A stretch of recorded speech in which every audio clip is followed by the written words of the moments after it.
We are on lesson number 2. Here we're going to be discussing the PL, the plural masculine pronoun endings. We're going to be doing the vav at the end of a word. We're going to talk about suffixes, noun sentence, and also we're going to be going through and discussing the issues of why some vowelizations are a little different. We call the written form versus the Masoretic convention. And we'll see that in lesson 2 here as we continue forward. So here in lesson 2, as we have a sentence up here.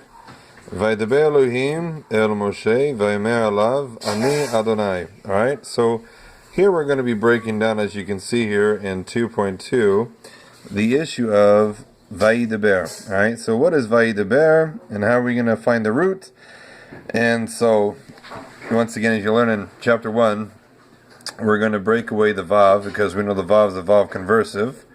We're going to take the yud away because it is the pronoun and it has the dash, which means the little dagish in there expresses the fact that this is the pronoun of the verb in the vav conversive form. So we have left is daled, bet, and resh. And of course here they want you to do this double bet. You don't have to do that here, but basically, your 3-root letter left here is Dalet Bet Resh, which is Deber. And of course, as you fill out your charts here, you find that why is the bet have a dot in the middle? And so the answer is, it's because it's a PL form. The PL form means it's intensified. Anytime you have a word that's intensified, that is the PL form. Now, Dalet Bet Resh actually comes from a noun, davar, which means a word, which means something that you say, and therefore it's put in the PL form. And typically, you're going to find from the things that I've noticed is whenever you find nouns that become verbs, you're going to see the PL as the actual tense that it's going to be used for. So down here we have in the verb description Vaydaber, you have the root Dalet Bet Resh, the stem is PL.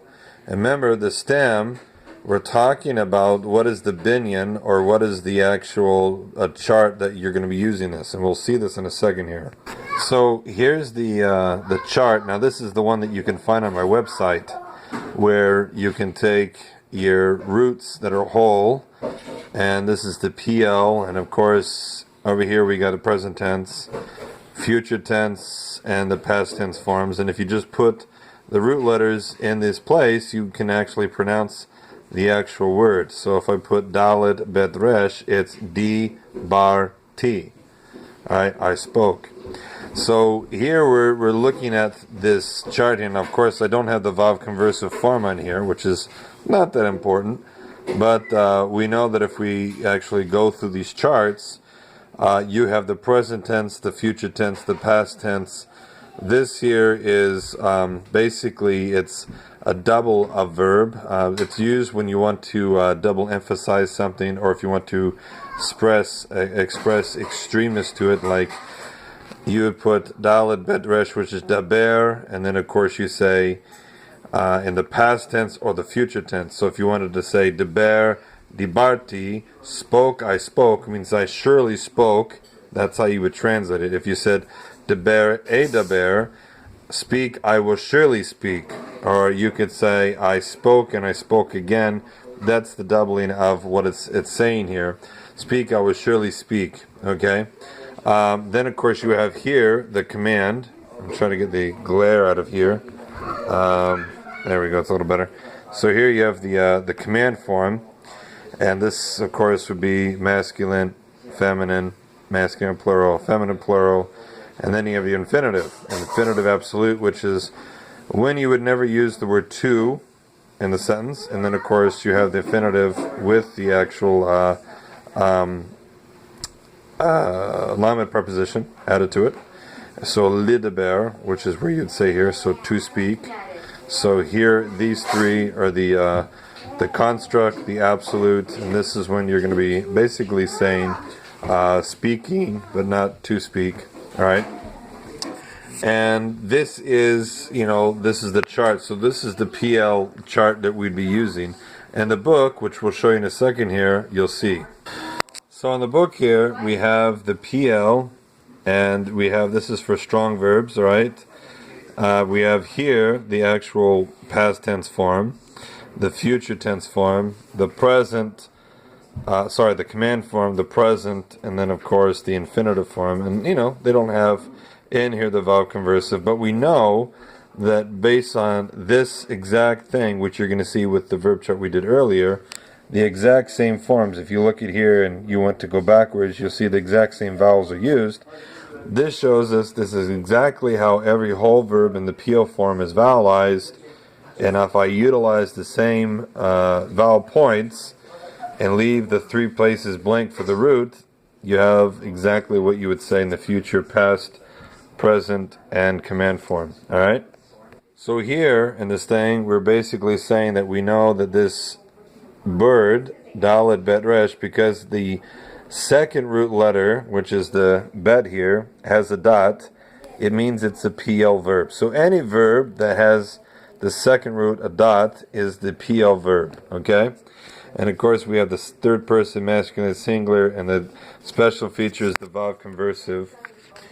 And let's go to the next page. So on this page we have basically the breakdown of how we're translated. And, which is the vav, yud is he, and the PL tells me it's intensified, and denominative meaning, which means it came from a noun, okay, and diber means to speak. So, and he spoke is how we translate it.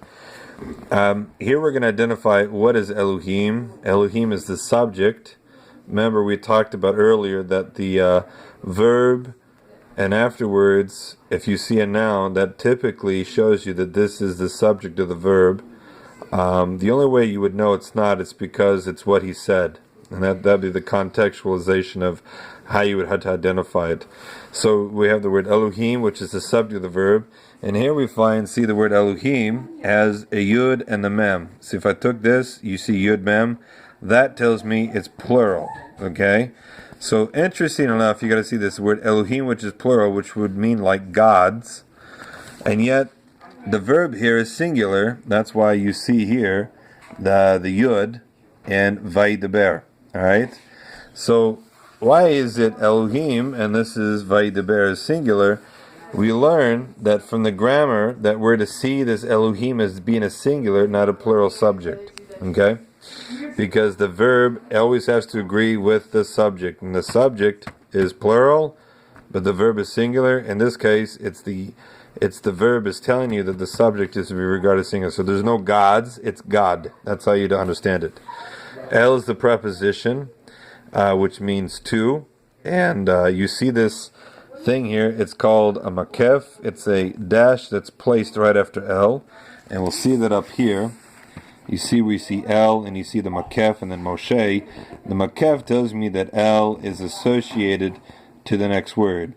And basically, it's a way of saying that the preposition has to do with the next, which is the subject of the preposition, or the object of the preposition, excuse me.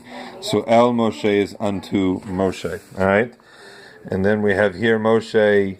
Moshe is pronounced this way, they tell you, but you should already learn how to pronounce things. And it's a name, okay?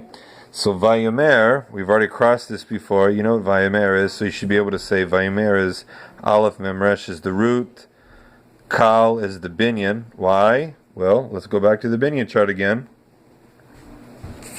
Remember, here in the binyan chart, we're looking at Aleph. The first root letter is an Aleph, so this has to follow the Aleph binyan chart. Remember, all verbs have their own special character and characteristics.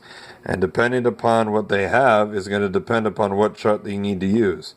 So because this is the first Aleph verb, you're going to have to use the first Aleph chart in order to vowelize it properly in the future, the past, and in the present, as well as all the other forms.